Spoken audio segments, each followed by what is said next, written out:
D-Day. Would all the Panzer Divisions under Rommel's command have made any difference?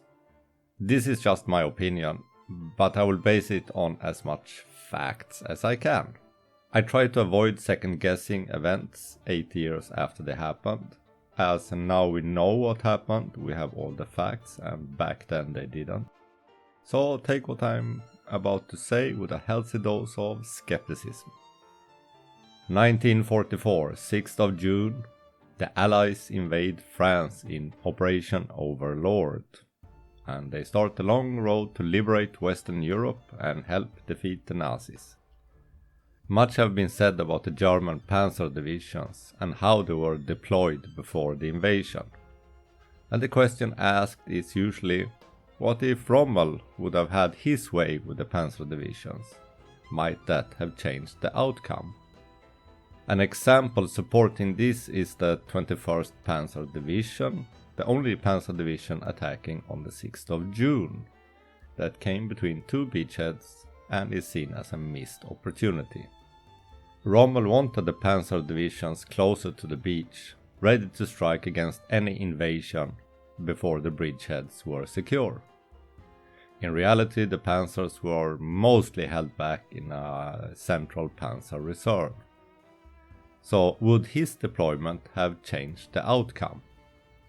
My opinion is it would not have mattered how they were deployed, except maybe in some very far-fetched scenarios where they actually could have stopped the invasion. But more about this later. I think Rommel was correct. The only real possibility to contest the invasion was to stop the Allies from even getting a foothold. Or if they did, contain it into very small beachheads that would be defeated at latest the next day. It has been stated that the first 24 to 48 hours would decide the outcome of Operation Overlord. For the German side, I would say it was rather the first 6 hours, maybe 12.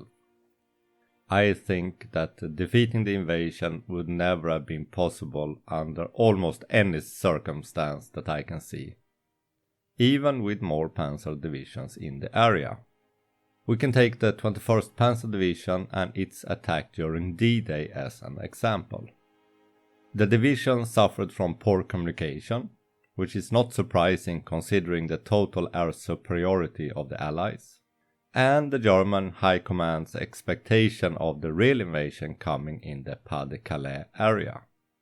It was split up to both attack the bridges over the River Orne, which British paratroops had taken, and also attack towards the coast, and the attack against the beachhead started only in the afternoon. It ran into trouble, they lost a lot of tanks, and found itself in a salient between two beaches or bridgeheads.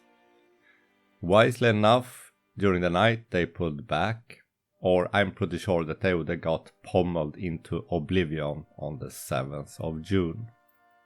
They could have decided to only attack the bridges over the River Orne and recaptured them with the whole of the 21st Panzer Division.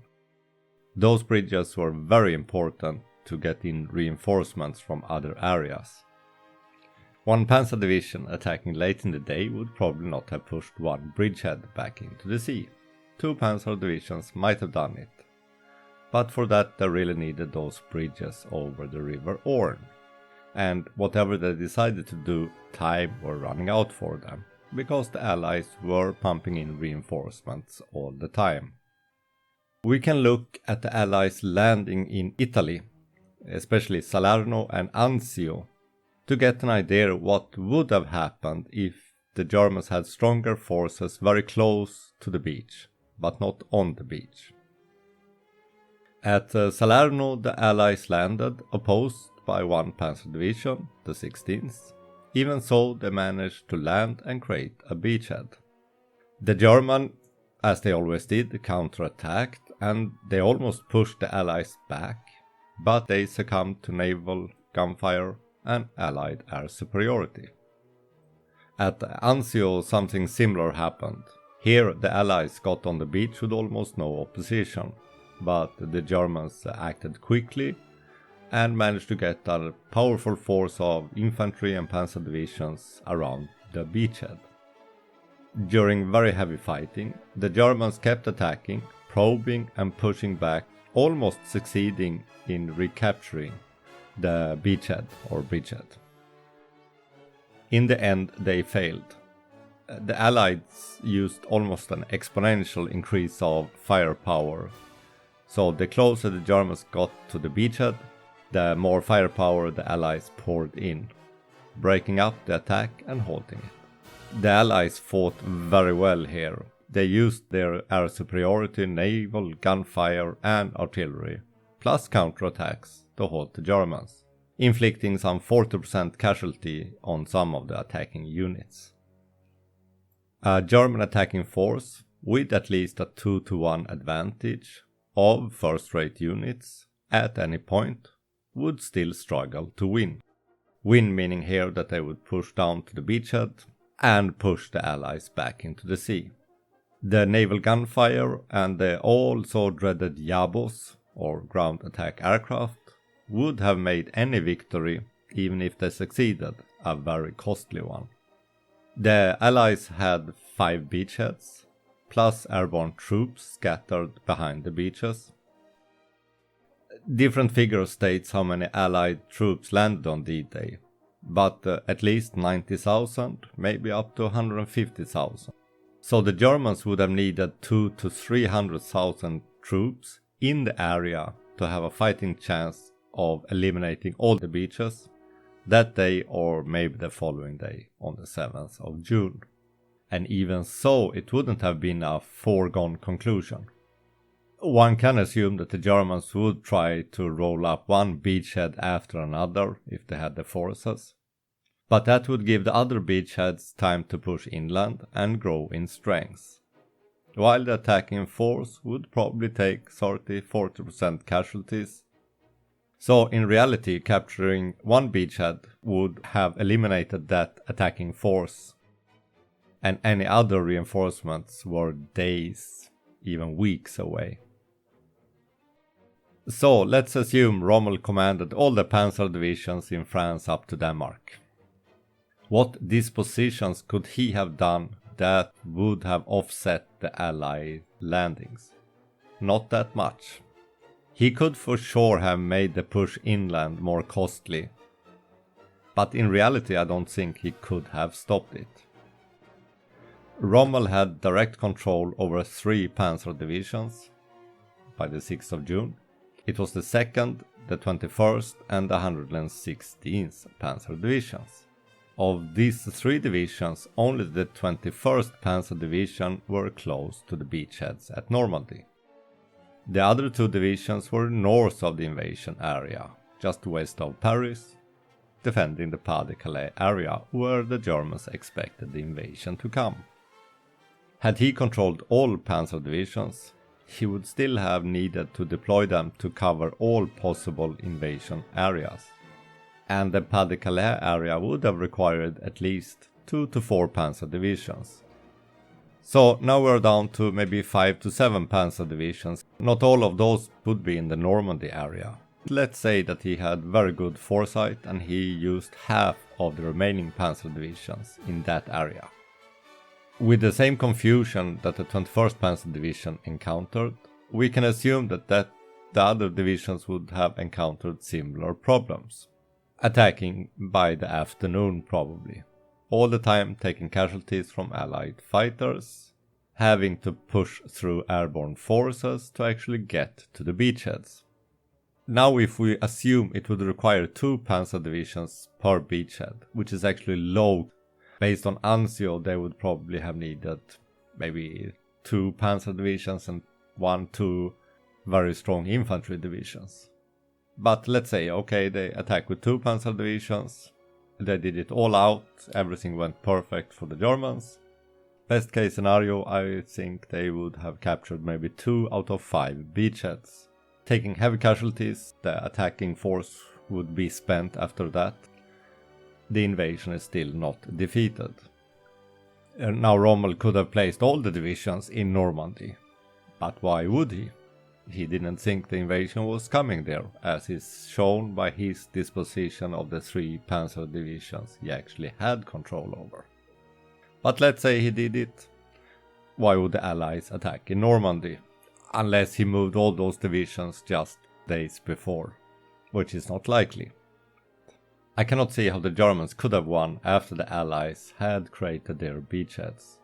They simply did not have the forces to do it. Many of the German infantry divisions were of questionable effectiveness, and not all Panzer divisions were at full strength. Some were resting and refitting. Unlikely as it might seem, additional attacking Panzer divisions in the Normandy area might actually have shortened the time for the Allies to break out, because an attacking force will take heavier casualties. Now, in a war, anything can happen. Some Panzer divisions could have attacked and rolled up 1-2 beachhead the first day, but as I said, these would not have defeated the invasion. And we can see that because the beachheads themselves were not connected, all of them, until the 12th of June, and the invasion still kept going. So, what could have made a difference, in my opinion? Well, the only thing that really could have thrown the Allies into serious trouble would have been to place those Panzer divisions at the beach, or very, very, very close to them. This would assume that the Germans knew the invasion was coming in Normandy, and as I said before, they had no clue it was coming there. They suspected, but what they really thought was Pas-de-Calais is where the Allies will attack. So in reality, maybe they could have had one extra Panzer division in the area, probably the 12th SS Panzer Division.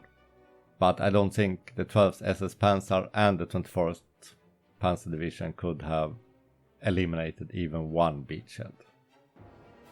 My conclusion is that no matter what the Germans reasonably could have done, they could not stop the invasion as soon as the invasion had got inland. If the invasion was on the beach, of course they can do something because they are very exposed to troops on the beach. But as soon as they were there and just pushed a little bit inland, I think it was game over for the Germans. Something about Rommel. I think he was a very good tactician. He grabbed tactical advantages and used them to their limits. However, strategically, I don't think he was a great general. He often chose not to take into account such important things as supply difficulties, what reasonably could be done with the forces at hand, and what was the end goal. A case in point is his attack in Libya in 1941, when he was assigned the Africa Corps to help out the Italians. He did tactically a brilliant operation, pushing the British back, taking back everything the Italians had lost except Tobruk. But to what point? He had one German division and some Italian divisions, and the only reinforcement coming was another second division. The further in he pushed, the worse the supply situation would get. And even if he would have captured Tobruk, which is the best case scenario, he would still have a supply problem. And he would need extra reinforcement to do anything else except to hold that. From a German perspective, what would be the point? There is a lot of men and tanks that are lost for the Germans, simply because Rommel showed tactically brilliance, but strategically ignorance almost. Anyway, so this is my take on D-Day, and what if Rommel would have commanded all the panzer forces in France? Would that have made any difference? And my conclusion is it wouldn't have made any difference at all. It would have done some difference in the number of casualties, but the final outcome I don't think it would have changed.